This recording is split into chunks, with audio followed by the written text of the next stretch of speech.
자, 오늘은 이제 약속 말씀드린 대로 역사 바로 세우기 재판의 코미디 판결 15가지를 제가 뽑아냈어요. 요걸 말씀드리겠습니다. 요걸 말씀드리는 중에 여러분들 그 흥분 오셔가지고 뭐 주먹을 쥐락펴락하고 욕도 나오고 아마 그러실 겁니다. 한번 보세요. 자, 역사 바로 세우기 2심 재판에 어떤 내용이 있느냐 하면은 이 광주 시위대는 헌법을 수호하기 위해서 결집된 준헌법기관이래요. 이게 국무총리다, 무슨 뭐 법관이 재판부다, 무슨 뭐 사법부다 뭐 하는 식으로 그 준헌법기관이라는 거예요. 예. 이를 신군부가 무력으로 진압한 것은 분명한 내란이다. 자, 한번 보세요. 5.18 그 시위대가 대한민국을 지키기 위한 집단이래요. 응? 그러면은 이런 헌법을 지키기 위한 집단이 파출소를 공격을 해서 불태우고 도청 부속 건물 6개를 불태우고 MBC, KBS, 세무소 이런 걸 막 불태워요. 예? 경상도 차량을 보는 대로 불 지르고 경상도 사람 보는 대로 때려 죽여요. 경상도 상점 전부 불태워요. 이게 헌법을 수호하기 위한 집단입니까? 그 다음에 헌법을 수호하기 위한 집단이 무기고를 탈출해서 대한민국 경찰에게 총을 쏘고 군에 총을 쏴요. 또 준헌법기관이라는 그 사람들이 그 총으로 맞아 죽은 사람이 광주 시위 때 맞아 죽은 사람이 116명인데 그중에 60%는 80명을 쏴 죽여요. 시민을. 이게 헌법 수호 세력이에요. 또 그 2,700명의 범법자하고 180명의 좌익스가 들어있는 교도소를 6차례나 그 총을 가지고 공격을 해요. 예. 이게 헌법을 수호하기 위한 시위대입니까? 준헌법기관이에요. 자, 광주시를 일거에 날릴 수 있는 8톤 트럭분의 폭탄을 만들어 놓고 광주시를 날려버리겠다고 협박을 했어요. 이게 헌법기관이, 준헌법기관이 이런 짓을 해요. 여러분, 이게 준헌법기관이 할 짓입니까? 이 준헌법 5.18 그 시위대를 준헌법기관으로 판결한 판사는 도대체 어디에서 온 사람입니까? 이 사람 북한에서 온 사람 아닙니까? 자, 이게 2심 재판이에요. 여기에 대해서 3심 재판은 또 저 대법원 재판은 어땠냐? 더 코미디예요. 보세요. 이 시위대는 전두환의 내란 음모를 사전에 알고 미리 사전에 알고 분쇄한 헌법 수호 결집체. 두 번째, 이 전두환이 5.18 진압하는 과정을 보고 최규하 대통령이 공포를 느껴서 대통령직을 전혀 수행하지 못했대. 1980년 9월 1일까지 8월 16일 그가 나간 시간이 8월 16일이에요. 아니 8개월 동안 5.18에서 5월 18일에서 8월까지면은 3개월 동안에 공포에 질려가지고 대통령 노릇을 전혀 못했대. 그 다음에 대통령이 광주 진압작전에 서명한 것은 맞다 이게야. 광주를 빨리 해방시켜라. 진압을 해라. 대통령이 서명했지만은 그거는 대통령이 책임질 게 아니라 전두환이가 책임을 져야 된대. 아니 세상에 무슨 이런 판결이 다 있습니까? 여기에 대해서 똑같은 광주 진압을 했는데 24단장 박준병은 무죄야, 무죄. 예. 그러면은 박준병은 누구냐 하면은 하나회예요. 그럼 하나회가 쿠데타를 일으켰다며. 예? 하나회가 내란을 또 일으켰다며. 그런데 어떻게 같이 하나회인 박준병은 어떻게 무죄가 돼요? 이 일관성이 없는 거예요. 그 다음에 두 번째 이제 코미디 판결 보세요.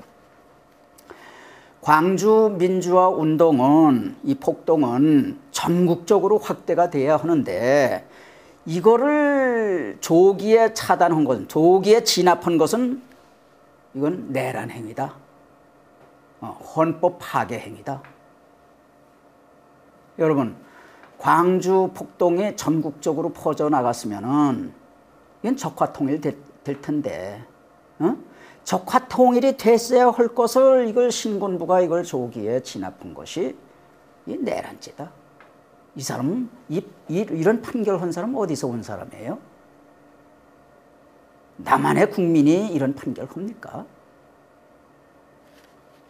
그 다음에 세 번째, 5월 17일 날 비상계엄을 전국으로 확대한 거. 뭐 지난번에 말씀드렸지만은 10월 26일 밤 또 10월 27일 새벽 4시에 제주도를 제외한 비상계엄령이 발동이 됐는데, 거기에다가 10월 27일 날은 제주도를 포함시켰어요. 이게 전국계엄입니다. 그런데 그때 이 전국계엄을 선포하기 위해서 임시 비상국무회의가 중앙청에서 열렸습니다. 총리, 장관 다. 근데 이들이 중앙청에서 이 회의를 하는데, 국무위원들이 회의를 하는데, 그 주인은 집총을 한 우리 경비병이 포위를 삼엄하게 해야 될 거 아닙니까? 근데 그거를 놓고 뭐라 그랬느냐 하면은, 총리하고 장관들이 집총한 경비병이 무서워가지고 벌벌 떨어가지고 이게 만장일치로 계엄령 전국 확대를 만장일치로 의결을 했대. 여러분, 이게 도대체 말이 됩니까? 아니, 국무총리가, 장관들이 자기들을 지키려고 집총하고 서 있는 경비병들한테 주눅이 들었어요. 그래가지고 만장일치로 통과시켰어요. 세상에 어떻게 이런 그 판결을 대한민국 사법부가 내릴 수 있느냐. 그 다음에 네 번째, 그 비상계엄 전국 확대 그 자체가 폭력이래. 왜? 비상계엄령 하니까 국민의 기본권을 침해를 한대. 응? 그렇기 때문에 비상계엄령 자체가 해악의 고지래. 해악의 고지. 이 공포에 질리게 하는 고지다 그예요. 응? 그 다음에 이제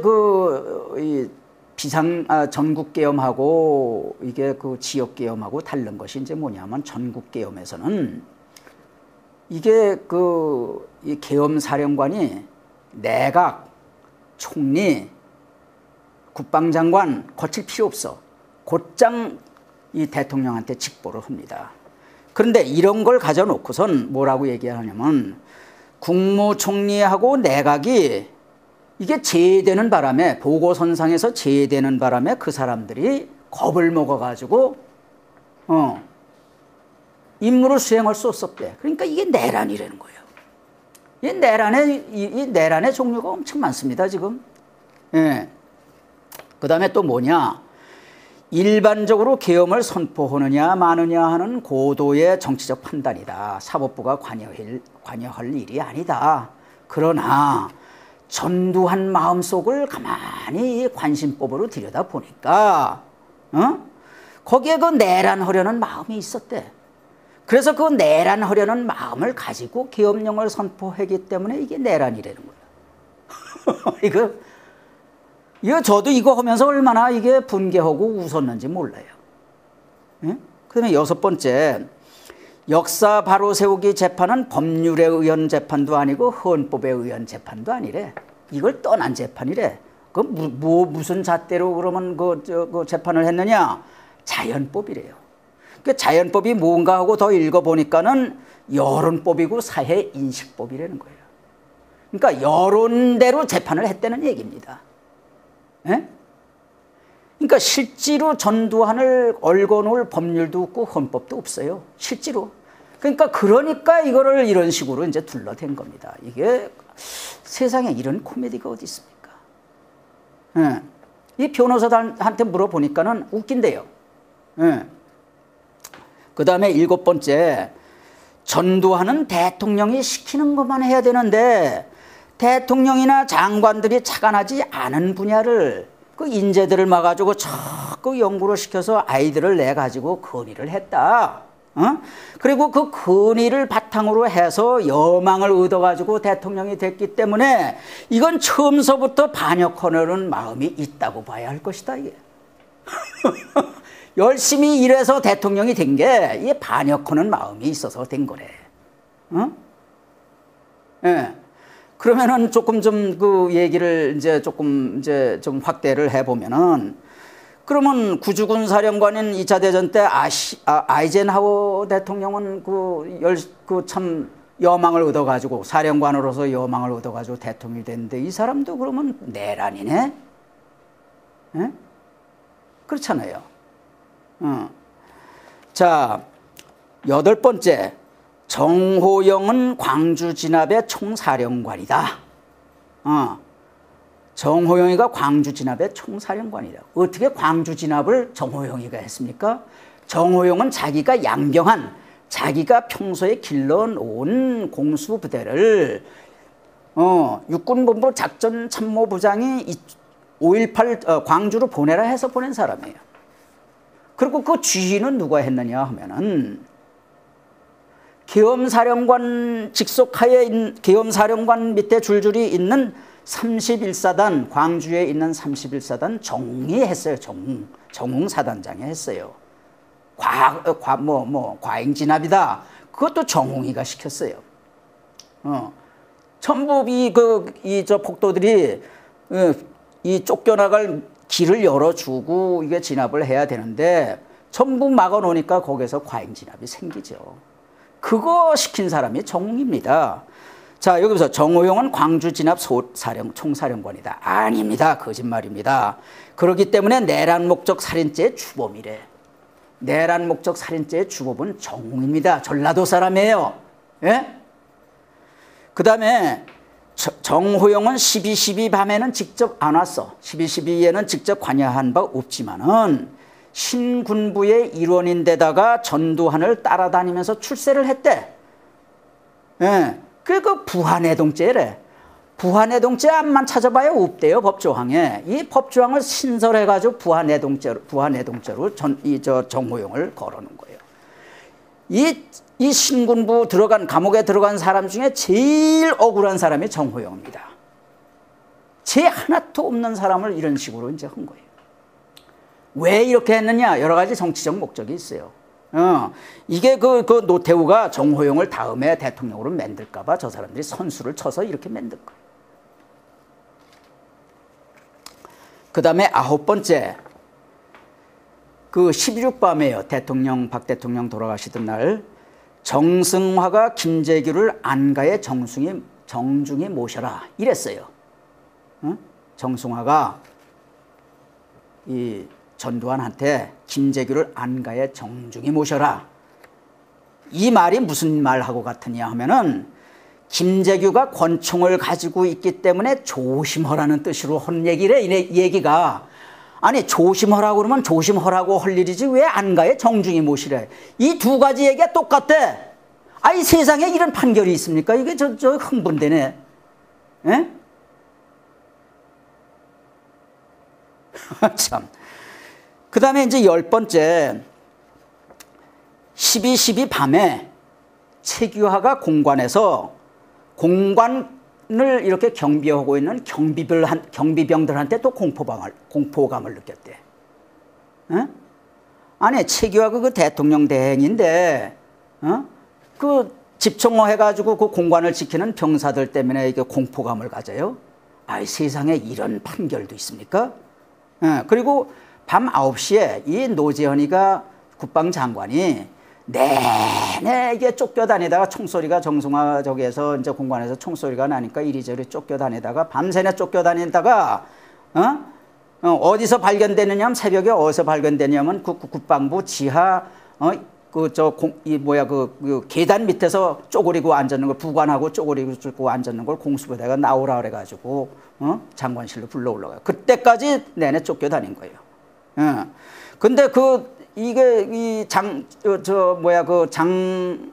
누구야 그 저 수경사령관 장태환은 이 거기다가 그 이 보안사하고 30경비단에다가 총을 쏜다, 저 박격포를 쏜다, 아니 그 야포를 쏜다고 그러고 탱크로 민다고 그러고 그러니까 상황이 급하니까는 이거 빨리 좀 어떻게 제가 좀 해주십시오 하고 6명의 장군이 찾아갔어요. 최규하 대통령한테. 예, 그러니까는 그 6사람으로부터 또 최규하가 공포감을 가졌대. 이래가지고 공포감을 가지고 시키는 대로 사인을 했대. 그러면 뭐 정승화를 그러면 그 체포하라.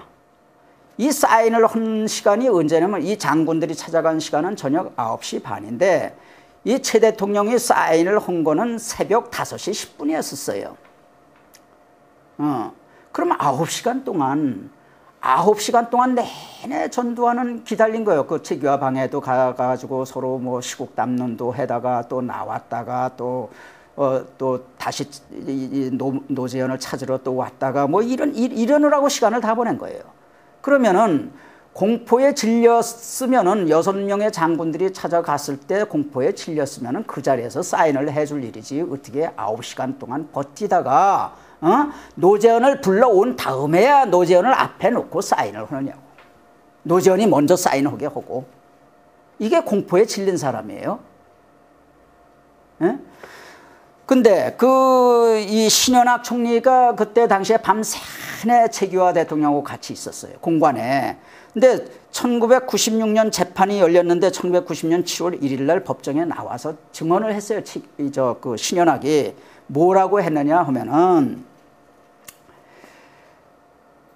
이 6사람의 장군이 오긴 했으나 그 사람들은 참 예의 바르게 하고 그러면 노재현 국방장관이 오면 바로 서명을 해줄게. 최규하 대통령이 이렇게 얘기를 하니까는 감사합니다. 그러고 공손하게 나갔다 이거예요. 이걸 증언을 한 거예요. 신현하게.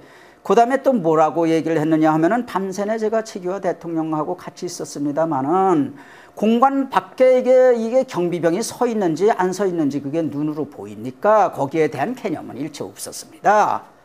이런 얘기를 했는데도 그 안에 구중궁궐 속에 깊이 앉아있는 최규하 대통령이 밖에 서 있는 공관 경비역에서 서 있는 경비병에게 주눅이 들었다고 판결을 하니 이놈의 판결이 이게 무슨 판결이 이렇습니까? 이거 국민들 몰라요. 국민들은 뭐 정당한 판결을 한 줄 알아요. 세상에 이런 코미디가 어디 있습니까? 그 다음에 11번째 12.12는 하나회가 중심이 되어서 군권을 장악하려고 일으킨 거래요. 하나회가 군권을 장악하기 위해서 정성화를 잡아놓은 거래요. 자 보세요. 12.12 때 그럼 수경사 30경비단에 9명의 장군이 있었는데 이 장군 중에서 하나회 장군은 3사람 뿐이에요. 9명 중에서. 누구냐? 노태우, 박준병, 박희도예요. 그 다음에 최세창하고 장기호, 백운택은 육사 출신이긴 하지만 하나회가 아니에요. 그 다음에 그 자리에 있던 이 대선배인 유학성 장군, 차규현, 황영시 장군은 이건 육사 출신도 아니에요. 하나회도 아니야. 근데 어떻게 그 하나회가 군권을 장악해요? 쿠데타를 일으켜? 그 다음에 어떤 그 쿠데타가 말이죠. 총장을 데려가려고 조사실로 데려가려고 6명씩이나 총장실에 보내서 몇 시간씩이나 가시죠 이렇게 졸라. 아니 쿠데타 하려고 그러면 바로 얼거뿌리지 왜 가시죠 하고 졸라. 그 다음에 대통령 쿠데타 하는 사람이 대통령 재관은 왜 그렇게 요청하냐고 그냥 대통령 없애버리면 되는 거지. 에? 노재현이 나타나기를 장장 9시간씩 기다리면서 그 다음에 쿠데타를 9명이 했다 이거예요. 김재규가 뭐라고 그랬느냐 하면은 어째서 그 당신이 데리고 있는 2사람의 왜 사전에 그 쿠데타 사전에 어떤 그 대통령 암살 계획을 미리 얘기를 안 해주고 순간적으로 시켰느냐. 그러니까 김재규가 뭐라고 얘기를 했느냐 하면은 역대의 이 쿠데타 쿠데타 역사상 2사람 이상에게 기밀이 가면은 그건 실패한다. 100%. 2사람에게도 알려주지 않는데 어떻게 9사람이 이걸 그 쿠데타 이렇게 음모를 합니까? 이런 판단을 하는 거예요. 그 다음에 그 이학봉하고 전두환이 사전 쿠데타 모의를 했대요. 그 이학봉이 뭐라면 여러 번 가서 이 전두환한테 보고를 했어요. 이거 전두환 아니죠. 이거 정승화 이거 구속해야 됩니다. 정승화 구속해야 됩니다. 그래서 구속을 해라. 12월 12일 날부로 구속을 해라 명령을 내린 것이 12월 6일이에요. 6일 전에 한 거예요. 6일 날. 자, 이런 것을 가지고선 쿠데타 사전 음모래요. 보고 관계에 있는 거를. 그 다음에 13번째. 이 정승화가 이 전두환을 동경사로 보내야 되겠다. 이런 얘기를 노재현 국방장관하고 서로 통했는데 전두환이가 이것을 미리 알고 선수를 쳐서 쿠데타를 12.12를 일으켰다. 그러면 이거 앞에 11번째하고 12번째 하는 얘기하고 틀리자. 11번째, 12번째는 뭐냐면 사전에 계획을 해서 하나해가 군권을 잡고 사전에 계획을 한 거래. 근데 이건 사전에 계획한 게 아니라 동경사로 전보 발령을 하니까 그거 안 가려고 쿠데타를 했다. 이거 앞뒤가 안 맞잖아요. 앞에 거하고. 그리고 또 골프를 노재현하고 정승화하고 골프를 치면서 전두환을 동경사로 좀 보냈으면 좋겠다. 이런 얘기를 한 게 12월 9일이에요. 근데 정승화를 12월 12일 날 체포하라고 전두환이가 명령을 내린 것은 12월 6일이에요. 이게 안 맞잖아요. 어떻게 이런 판결을 하느냐고. 12월 6일 날 이미 체포라고 했는데 12월 9일 날 정승화를 정승화하고 노재현하고 그 골프를 치면서 전두환을 동경사로 보내라. 이걸 미리 알고 쿠데타를 일으켰다. 이게 어떻게 이런 판결을 하냐고. 이거 후세에 누가 안 볼까 봐 이런 판결을 내린 거예요. 그 다음에 12번째. 정승화가 합수부에서 한 진술은 고문에 의한 것이기 때문에 이 전체가 무효다. 고문에 의한 것. 지금 옛날에 박정희 전두환 시절에 일어났던 그 좌익 사건 전부 고문에 의한 것으로 판단을 해가지고 전부 무효화시키고 있잖아요. 전부 재심해서 전부 그 사람들한테 민주화 유공자 대우해주고 돈 주고 있잖아요. 정승화 똑같은 거예요. 고문당했대 정승화가. 그 다음에 마지막으로 15번째. 12.12서부터 전두환이가 12.12를 일으켜가지고 9월 1일 날 대통령이 됐는데 9개월 걸렸어. 9개월. 그러면 이 전두환이가 어떻게 그게 9개월 동안이나 쿠데타를 해가지고 대통령이 됐느냐. 이게 다단계 쿠데타래. 아니 9개월 동안에 대통령 모셔가면서 이렇게 하는 쿠데타도 있습니까? 이게 다단계 쿠데타래. 이거를 역사 바로 세우기 재판 판결문이라고 내놨어요. 1심, 2심 대법원이. 도대체 상식에 부합하느냐 이거예요. 제가 이런 거를 지적을 한 거예요. 자, 이래도 땅땅 치면 끝나는 겁니까? 이런 재판인데도? 5.18이라고 하는 것은 한마디로 뭐냐? 광주 인민들의 벌집이에요. 제가 그 벌집을 건드렸어요. 건드린 날짜가 언제냐 하면은 2002년 8월 16일이래요. 그때 제가 벌집을 건드려가지고 당했는데 광주 경찰들한테, 광주 검찰한테, 광주 판사들한테 이 린치 폭력을 당했어요. 한마디로 광주는 야만의 고장이고 빨갱이들의 고장이다. 이렇게 절실히 느낀 것이 제가 그때 당하면서 느낀 거예요. 자, 그러면은 요 다음번에는 제가 어떻게 광주에 가서 당했는가 그 얘기를 좀 말씀드리겠습니다. 감사합니다.